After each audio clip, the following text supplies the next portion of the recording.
Hello guys কি কৰি আছে সকলোৱে জনাব দেই আজি একদম বতৰ ডাৱৰীয়া আপোনালোকৰ হেফালে বৰষুণ দিছে নে নাই কমেন্ট কৰিব দেই আমাৰ আকৌ মানুহজনে এফালে বতৰ ডাৱৰীয়া হলো দিছে নে এফালে একদম ধুনিয়াকে এটা গঁৰাল বনাই আছে দেই ভাবিছো ইয়াতে বোলো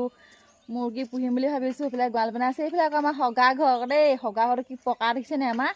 এই মমাই যে দিছিলে আমাৰ লেট্ৰিনটো যোৱা বছৰ হগা পকা লেট্ৰিনটো এয়া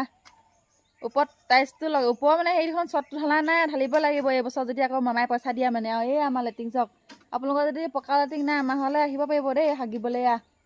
আৰু এইফালে আমাৰ গঁৰাল দিছেনে কি ধুনীয়াকৈ বনাই আছে মুৰ্গী পুহিম বুলি ভাবিছোঁ যিহেতু বতৰ ডাৱৰীয়া হ'লেও ঘৰত থাকিলে নহ'ব পেটৰ কাৰণেতো কিবা এটাতো কৰিবই লাগিব নহয় জানো গাইছ মামাইতো 9,000 টকা নিদিলেই সেইটো কাৰণে মামালৈ আৰু বাদ দিলোঁ সেইটো কাৰণে ঘৰতে কাম বন কৰি লাগি থকাই ভাল আৰু এইফালে আপোনালোকে কি কৰি আছে জনাব দেই আৰু আজি বৰষুণ দিছেনে নাই দিয়া আপোনালোকৰ সেইফালে জনাবচোন আমাৰ ইয়াত আজি কিন্তু বৰষুণ দি আছে আৰু এতিয়া মানে বৰষুণ অকণমান এৰিলে এনেই বতৰটো ডাৱৰীয়া হৈ আছে ভাবিছোঁ বোলো এনেই থকাতকৈ গঁৰালটো বনোৱাই ভাল কিবা এটা পুহিলে কিবা এটা লাভ তেতিয়া মামালৈ চিন্তা নকৰিলেও হ'ব নিজে ইনকম কৰি নিজে পইচা লিয়াব পাৰিম নহয় জানো সেইফালে মানুহজনে কৰি আছে লগতে ময়ো চাই আছোঁ বাই বাই।